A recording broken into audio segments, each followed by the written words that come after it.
I'm excited about this one today. It is the Texas born and raised Rost Martin RM1C. And today we're going to talk about the specifications on it. We're going to put some rounds downrange. We're going to shoot for groups. And I'm going to come back, of course, and give you some ratings on this thing. Let's not waste any time. Let me get my ears in. We'll get this thing loaded up and we'll start putting rounds downrange. Let the fun begin. We've got our steel target about 15 yards downrange. Going to start off with a little Winchester white box, 115 grain. Now, yes, this is in a plastic box, just simply because it was a bulk pack. Here we go. Let's see what she will do. She definitely will ring.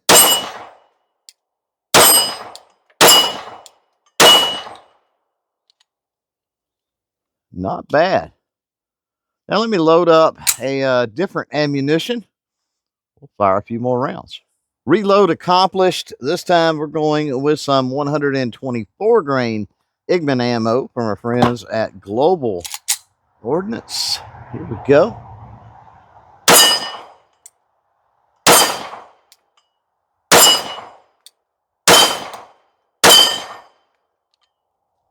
That did fine too. Let me get my ears out for just a second, and we'll talk a little bit about the features and specifications on this thing. So the Rost Martin RM1C here is a semi-auto striker-fired handgun, chambered for 9mm. You've got 4-inch barrel. As far as dimensions, roughly about, I think, 7 inches long, depending on the mag floor plate, 5.5, maybe 5.5 tall, a little over an inch wide. Weight unloaded comes in somewhere in that 21-ounce range.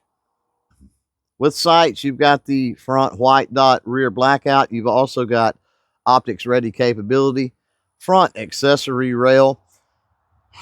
Slide serrations are on this thing too. And other than those slide serrations, there's not a lot of aggressiveness to the texture on this handgun. So really conducive, I suppose, to like a concealed carry environment where this is under your clothes and you don't want anything, of course, that's going to snag. Trigger on it, when I was shooting just a few minutes ago, trigger on it seems okay. The reset seems pretty doggone good. I'd say every other aspect of the trigger pull on this thing, I would call that probably average. Now, obviously, this is the gray frame model, but there's several other colors available too. So let's check some accuracy on this thing. We're going to get on a rest. We're going to put some paper targets up at the same 15-yard range. I'm going to shoot for some groups with this thing, using that same ammunition we used before, and see what happens. Almost forgot to put my ear probe back in. That would not have been fun. Safety first, always remember that. So we are loaded up with that 115 grain Winchester ammunition. Got 2 targets downrange. We're going to go after the one on the left with this, and then we'll move on to that Igman. We are shooting today, obviously, from our multi-cal steady rest from our friends at Ransom International.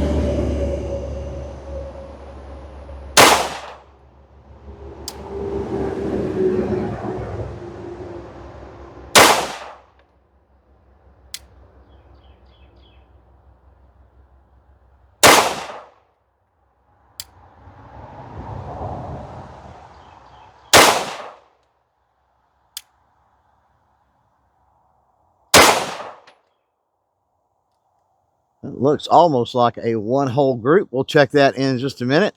Now let's switch over to that Igman 124 grain. Okay, loaded up with that 124 grain Igman ammunition from our friends at Global Ordnance. Here we go with 5 rounds of it. In 124 grain, you can definitely tell it's a little snappier. As far as accuracy, though, man, so far so good. I think the point of impact is a little closer with the 124 grain here.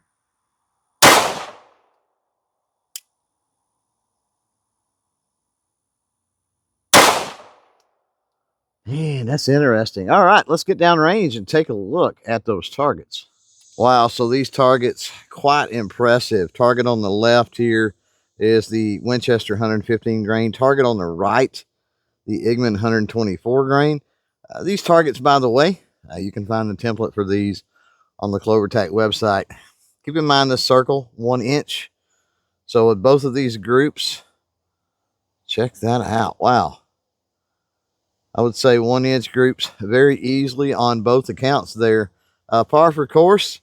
I don't think it really matters which ammunition that we run through it. Does well on both. The handgun that size, 4-inch barrel, 25 yards. Not bad at all. All right, with all that out of the way, it's time to get to some ratings. And for that, we're going to use the CloverTacometer. We've got 7 different levels on that gauge. We're going to start out, I guess, with looks on this thing. And I would say that's going to rank good because this thing looks good. It's pretty stylish. Yeah, and the fact that it has Dallas, Texas on the side, well, that just obviously, for me anyway, that definitely pushes it over the top. Next, we're going to go with feel. I mean, how good does this thing feel? Both in the hand and when it's being fired. I'm going to say, for me, probably below average. Here's why. I like a lot of texture. Now, granted, this is more designed for a concealed carry style purpose. So again, I get the lack of aggressive texture, but that's going to drop the rating down a little bit for me. Also, when we were firing this thing, there was a noticeable difference in the felt recoil from the 115 grain to the 124 grain. And I feel like once we go to some defensive ammunition, that's going to likely bump up a little bit more and be a little more snappy. So, yeah, I'm comfortable with that rating. As far as the features and the modularity on this thing, I'm going to go with a rating of above average on that. A couple of reasons why. Obviously, again, you've got your accessory rail and everything. While optics ready should be industry standard, I don't feel like it is yet, and this is optics ready. So I think that puts it a little bit above average. Also, something really interesting is the magazines. Now, base plates aside, the body of the magazines are interchangeable. I believe it is with the CZP-10. So with those couple of things, I think that pushes it a little bit above average. As far as accuracy goes, we got to rate that good. You've seen the groups yourself.